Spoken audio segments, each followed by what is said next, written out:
The lawyer leaned back in his leather chair, a slow, knowing smile spreading across his face as he looked at my aunt, who was already mentally spending my grandmother's fortune. He cleared his throat and delivered the line that made the air in the room thick enough to choke on. Yes, Mrs. Peterson, the assets total just over $46 million ***. But you might want to hear the asterisk terms of the trust. My greedy family, the aunts, the uncles, and the cousins were already bickering over imaginary yachts, but the look on the lawyer's face told me everything was about to detonate. The $46 million wasn't a gift. It was a carefully constructed trap, a masterpiece of final revenge orchestrated by my sweet, brilliant grandma. Tell me, would you have ever expected the kindest person you knew to leave a legacy of chaos? I'm still reeling from the shock. My grandmother, Elara Vance, was, quite simply, the light of my life. She wasn't just a sweet old lady. She was a force of nature, an eccentric genius who, after her husband died, had quietly become a wildly successful inventor and entrepreneur. While the rest of the family, my mother included, to a lesser extent saw her as a source of easy loans and holiday meals, I saw the real her, the woman with grease under her nails who could fix anything, who read complex physics textbooks for fun, and whose home office was less a room and more a chaotic laboratory. She had always been secretive about her wealth, living modestly in the same small, unassuming house she'd shared with my grandfather. We all knew she was comfortable, maybe even rich, but $46 million ***. That was a staggering figure none of us had truly grasped. The family treated her kindly enough when they needed something, but their true colors were always a little transparent around the edges. My mother, Clara, was the exception among her siblings. She was loving, flawed, but genuinely devoted to Grandma. Her siblings, Aunt Beatrice and Uncle Robert, were another story entirely. Beatrice was a social climber, obsessed with appearances, constantly lamenting her frugal upbringing while living far beyond her means. Robert was a failed businessman, constantly cycling through ground floor opportunities that always required a small investment from Grandma to get started. They treated Grandma like an ATM with a sentimental facade.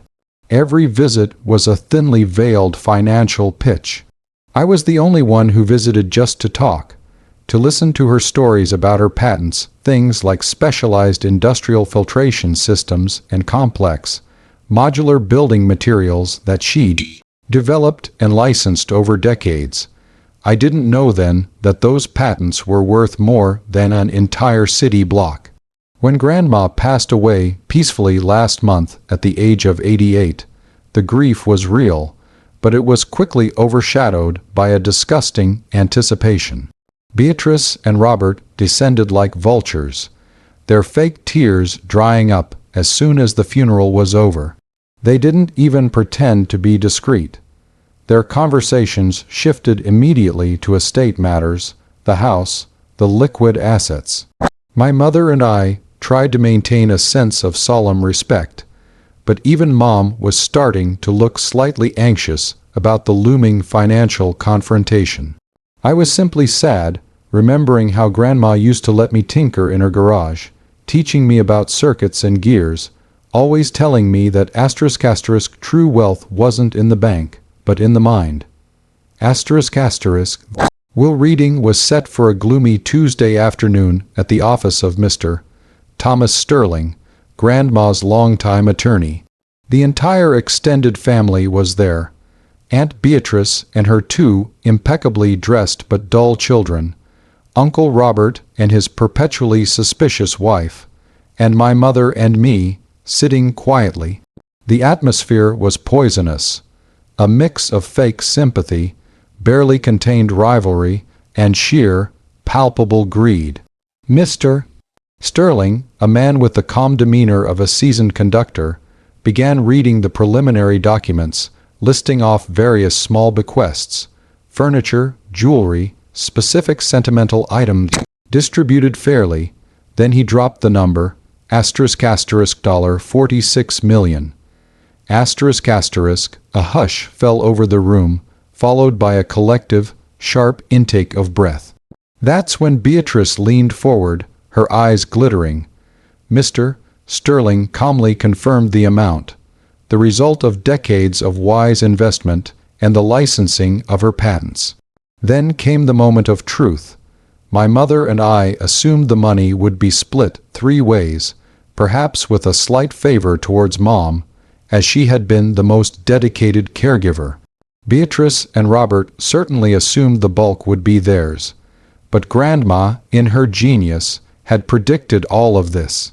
She knew exactly how greedy and self-serving her children had become.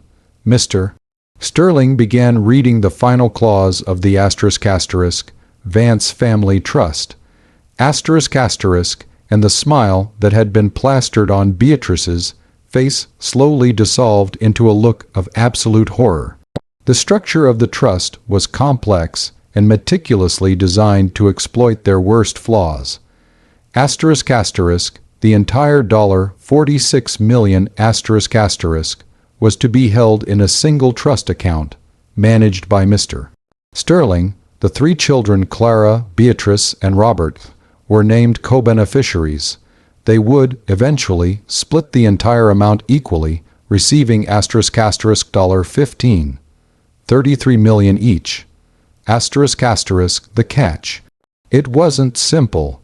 It was Grandma's masterpiece of social engineering. The trust dictated that the 3 siblings had to live in the small, modest, 3-bedroom family home together, for a continuous period of 5 years, All 3 of them, no exceptions for spouses or children, although they could visit. They had to agree to run a small, new business together, a novelty shop in the house's converted garage, stocking items designed by the late Elara Vance, and operate it with a specific, communal checking account. They could not sell the house, and they could not access the principal or the significant annual interest until the 5 years were up, and only if all 3 of them had successfully completed the term. If one person failed to live there for the full 5 years, or quit the business, or broke any of the hundreds of meticulously detailed, often trivial rules laid out in the trust documents, like hosting a weekly dinner or doing mandatory communal yard work, that siblings' share would be immediately forfeited and redistributed to the others. If all 3 failed, the entire $46 million would be donated to the Vance Foundation for the advancement of eccentric inventors. The air was deafeningly silent, broken only by Robert's choked gasp. The terms were impossible.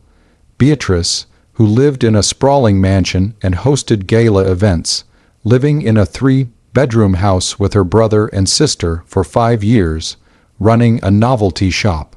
Robert, who couldn't hold down a job for 6 months, running a business with his 2 sisters. It was a recipe for 5 years of pure, unadulterated hell. Grandma knew their personalities better than anyone, and she knew they couldn't stand each other for 5 days, let alone 5 years. This wasn't a gift, it was a psychological endurance test with a 9-figure payout. My mother, Clara, looked resigned, almost sad. She was the one who genuinely loved the house and might have endured it, but she knew her siblings wouldn't. Beatrice was the first to explode. She went ballistic, screaming about unfairness, geriatric delusion, and filing a petition to contest the will. Robert, ever the schemer, just sat there, calculating how he could trick his sisters into failing. And me. My part was revealed next. Grandma had left me the house and the contents of her workshop outright, along with the *** licensing rights to the existing patents ***, which generated a quiet but significant six-figure annual income. I wasn't tied to the trust, but I was the ** owner and landlord ** of the small house they were required to live in. Mr. Sterling made it clear. The successful completion of the trust terms depended on the siblings maintaining a good relationship with me, as I was legally their landlord. It was the final, brilliant twist. Grandma had put me, the only one who treated her with genuine love and respect, in the position of ultimate power. She gave me the foundation and the means, and she gave them a psychological prison of their own design. So that's the situation I was in. I was sitting on a comfortable annual income and held the key to $46 million that my greedy family desperately needed. Before I tell you what happened next, the chaos, the betrayal, and the final decision I had to make, I want you to pause and comment below what you would have done in my shoes. Would you have sold the house and walked away? Or would you have stayed and watched the beautiful, glorious show of them destroying each other for $15 million? I decided to stay. Grandma had given me an impossible gift, the chance to watch justice served, slowly and deliciously. The 5 years that followed were, without a doubt, the most insane, dramatic period of my life. Beatrice and Robert immediately filed a joint lawsuit to break the trust, claiming Grandma was mentally unfit. Mr. Sterling, already prepared for this, produced meticulous psychiatric evaluations dating back 3 years, all confirming her sharp, brilliant mind. The court dismissed the challenge, noting the trust was legally sound, though highly unusual. They were trapped. They had to move in. The moving-in day was a comedy of horrors. Beatrice arrived in a moving van filled with designer furniture that wouldn't fit through the front door of the modest house. Robert and his wife arrived with minimal possessions and a massive sense of entitlement. My mother, Clara, was the only one who quietly unpacked, looking more determined than I'd ever seen her. The house, designed for a small family, suddenly contained 3 adults who hated each other, all vying for space and control. The novelty shop, Ilara's Wonders, became a battleground. Grandma had stipulated they had to run it 6 days a week, together. Beatrice, who wouldn't touch a cash register, fought with Robert, who tried to skim the small daily profits. My mother, bless her heart, was the only one who actually tried to make it work, dusting the shelves and genuinely chatting with the few customers. The rules were the real killer. Mandatory weekly family dinners resulted in shouting matches over burnt meatloaf. Robert's attempt to secretly install a separate satellite dish led to him having to apologize in writing to his sisters, as per one of the bizarre trust clauses. The tension was constant, and I, their landlord, was their only hope. They came to me constantly, trying to get me to rule against the others. Beatrice would accuse Robert of stealing small shop inventory. Robert would claim Beatrice wasn't pulling her weight. I played the impartial judge, referencing the trust documents verbatim. My mother, meanwhile, was slowly changing. Being forced to stand up to her siblings in the confines of that small house gave her a spine she never had before. She was actually enjoying the small freedom of having her own business, however small. The first major break came 9 months in. Robert, unable to sustain the pretense of work, and fueled by resentment towards Beatrice, tried to secretly sabotage the plumbing in Beatrice's bathroom, hoping to force her out. He was caught by Clara. The trust was clear. Any act of willful malice intended to force the failure of a co-beneficiary shall result in immediate and irrevocable forfeiture. Clara, in a shocking display of newfound strength, reported him to Mr. Sterling, Robert was served the papers 2 days later. He was out. His $15 $33 million was immediately divided between Clara and Beatrice. The total amount in the trust went up for the remaining two. Robert screamed, cursed, and threatened, but Grandma's legal fortress was unbreakable. He had chosen sabotage over commitment, and he paid the ultimate price. His $15 million went to his sisters. He lost everything. Now it was just Clara and Beatrice, each sitting on a potential $23 million fortune. The tension didn't ease, it intensified. The stakes were higher, and the target was singular, the other sister. Beatrice, now tasting a bigger payoff, became maniacal. She started leaving passive, aggressive notes, hiding Clara's business ledgers, and actively sabotaging the shop when I wasn't around. The climax of the drama came in the final months of the 4th year. Beatrice, desperate and seeing the finish line, orchestrated a massive power play. She had been secretly planning a huge, unauthorized renovation of her upstairs bedroom, claiming the house was uninhabitable as it was. She snuck in contractors and began tearing down a load-bearing wall, ignoring the trust's explicit clause forbidding major structural changes without a unanimous vote and my approval as landlord. I walked in one afternoon to find chaos, dust, noise, and a massive structural beam exposed. She thought she was doing it fast enough to claim the necessity defense. But the trust was clear. No structural changes without written agreement of all co-beneficiaries and the landlord. Clara had never agreed. It was my moment. I could have let it slide, knowing Clara would get the whole $46 million, but the rule breaking was flagrant, and the damage to the house was real. More importantly, I had a deep-seated respect for Grandma's brilliant, punitive legacy. I called Mr. Sterling and presented the evidence. Photos of the structural damage, the contractor's invoices, and the lack of unanimous consent. Beatrice's final, greedy act was her undoing. She was served her forfeiture papers just 5 months before the 5-year term was complete.